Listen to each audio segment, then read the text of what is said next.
wanted to tell you a story. On an ordinary day like this, early night in 2008, a guy was walking through the Central Park in Sofia. He is 25 years old, has been studying all day, and just wants to take a break.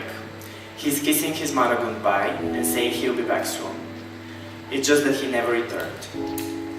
A group of skinheads are, in their own words, cleaning the park from faggots, and they see Mikhail and attack him brutally, presuming that he is gay. A fist in the head came first. Then, while Mikhail is on the ground, the two guys continuously for 2 minutes are beating him up, pressing his face in the pavement. After that, they stole his phone. Mikhail died right there.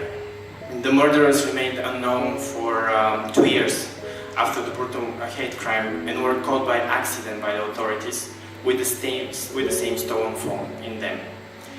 Another 3 more years were necessary to get enough evidence and press charges. Exactly 10 years after this cruel murder, the perpetrators went to prison with reduced sentences following the decision of the Supreme Court, and this June 2018 they were sentenced to 10 and 4.5 years of prison for the murder. The mother of Mikhail is saying that she has been dead ever since, and that there is no law in Bulgaria. She is right, but for one. The current Bulgarian legislation doesn't recognize the victims of transphobic or homophobic crimes, and it doesn't send the perpetrators the message that the sexual orientation and the gender identity cannot be a cause of harm.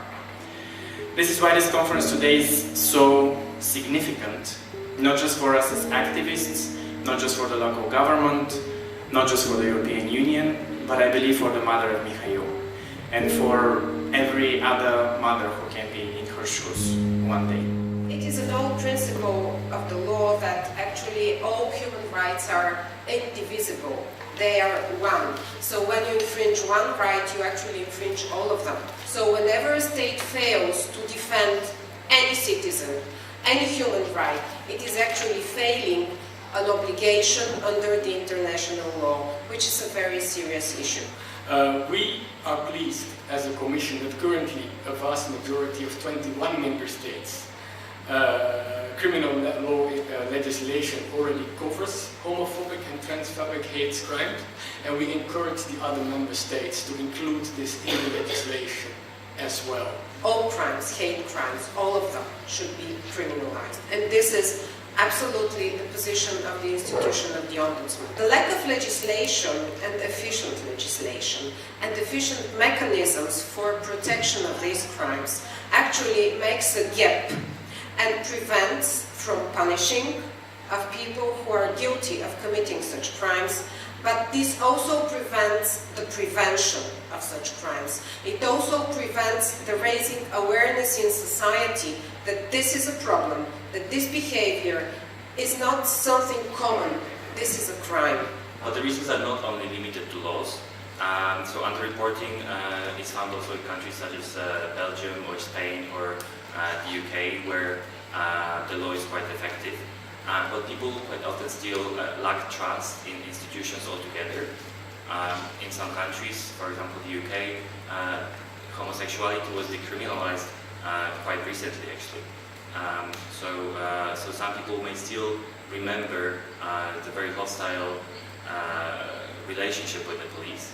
Speaking of the legal framework, well, we know all very well that there is no agreed definition of hate crime in the European Union. So if you have underreporting and that the only people who come to your station are people who are, those fighters, activists, you will not see them as vulnerable. You see them as fighters. So this is a very interesting finding that laws do not always mean statistics. And it's very important to stimulate the victims of violence to speak about what they have survived.